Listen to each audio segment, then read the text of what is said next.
time to time, I've been known to bring up my grandfather in sermons. The man was an amazing font of sermon fodder. And I'm pretty sure that he doesn't mind that. Of course, he is dead. But I've not been struck dumb yet for bringing him up. But one of the things that I remember in the vast store of his little homilies, if you will, was one time in the last year of his life, him sitting and telling me he was so thankful that he had lived when he did. Now, first, hearing that, you might say, oh, great, another old guy who wants to go back to a golden era that no longer exists. But he literally meant from the day he was born to the day he died. He was thankful that he had lived in a time of such amazing technological change and advances. He had seen it, and as a person who loved science, which I don't know where that gene went, but he did. He was an electronics genius, self-taught. I would think he would be fascinated by what my phone can do now. That much technology in such a small thing.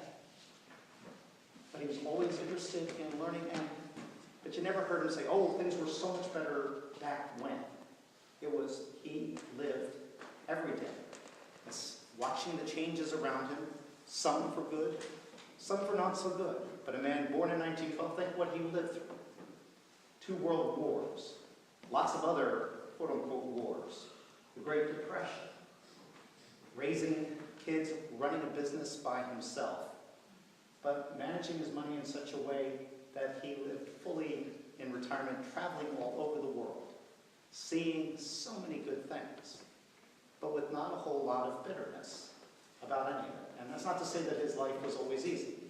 His father abandoned him before he was even a year old. Imagine being raised by a single mother in the early 1900s. So all of that, though, made him who he was. And I thought about that. How many of us would say, when we look at our own lives, that your life stayed exactly the same? Have you not experienced change somewhere along the line? Of course, the first thing, well, all of us can hopefully find change that has happened in our life that we say, wow, I'm glad that changed. Positive things have happened to me in such a way that I give thanks to God for that. And we can see this kind of idea of positive change in the first reading today. This is in Isaiah. There are 3 sections of Isaiah, each written by a different person who may or may not have been named Isaiah. But you can see the themes, and if you get a book, like I would have done, you would see where the divisions are. But the themes change from, here's why I'm really angry at you, Isaiah 1. Isaiah 2, I'm angry at you, you're gone, and you're going to lament where you are. But Isaiah 3, the part that we heard today, I'm no longer angry. I have changed my mind. New things are going to occur. New things that are amazingly positive. Lions lying with lambs. New houses being built. Vineyards being planted. The only people that don't seem to make out so well in this are snakes. They still get to eat dust. But other than that, positive change all over the place. With the view of saying that the God who is changeless yet in the midst of all of the change can bring about good things. Now, having said that, I think we could also all agree and probably look at our own experience and say we have also undergone some changes in our lives that weren't so positive, that really did feel like the end of the world. In our own lifetime, can you not think of at least a few buildings, perhaps, that you can remember seeing at one time in your life that no longer literally exists? I can remember being at a high point in Metuchen, New Jersey, and being able to see 2 towers off to the northeast a little. You don't drive up the turnpike and see those anymore, do you? And yet I don't see them missing anymore for some reason, except when I see people say, never forget. But I can think of other places that maybe aren't as devastating, but if you go back and say, wow, I remember this and it's no longer there. Was it important to me? How has the landscape changed in such a way that I don't even feel right in it anymore? Jesus pointed out to the folks that, yeah, you love this great-looking temple. You want to celebrate all its stones and its gorgeousness. I'm telling you, it's going to be gone. And in the lifetime of the early church, it literally was. People hearing Luke's story and hearing Jesus' prediction say, oh, we know that all too well. We have felt the loss of our central piece of identity taken away from us by an outside force.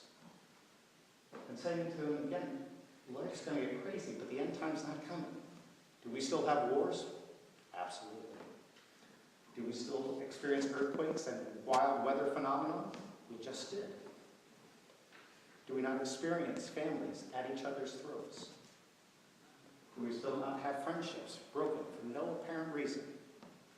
And those changes that, how am I going to deal with this? This feels like Jesus is going to come any time now if all this is happening. Yet he said, it's not. And don't pay any attention to anybody who tells you it is. But learn to adore. Learn to trust that surely it is God who saves you. Surely it is God walking with you through those periods of change. And I haven't had a whole lot of earth-shattering changes. I've had mostly good ones. But those times when I certainly have had places where I thought, ooh, I don't know how I'm getting through this one. It is my trust in the presence of God, the love of Jesus Christ, and the love of the faith communities that I've found myself in that pull me through those times of change. I can give thanks certainly for the good things that have changed in my life. And I could never have predicted any of them. I can get a little nervous about the changes that I know are coming in the next year for me personally. Changes that some of you have gone through, having all your kids home. They never go, I've been told, but I won't see them as much as I usually do. But again, not to be paralyzed in a place of fear over what that change looks like, but be ready to trust that, yeah, God is seeing me through that change as well. So as you think about those changes in your life, what are the places where you do say, thanks be to God for that change? I wouldn't be who I am today if something hadn't given. I am thankful also, though, for those times when the changes felt so disruptive in my life, where I wasn't sure how I would get through them.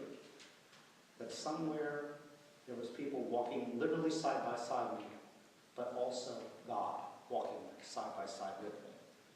Not yanking me by a chain, not giving me a kick in the rear, but walking side by side. I love that end of the gospel today. With your endurance, you will save your soul. It is by not being frozen, by not being petrified by the changes that happen to us, but being trusting that in the long run, the prize at the end of the race is worth achieving, worth continuing to walk through, and trusting and being thankful for the loving presence of God and other people in our lives.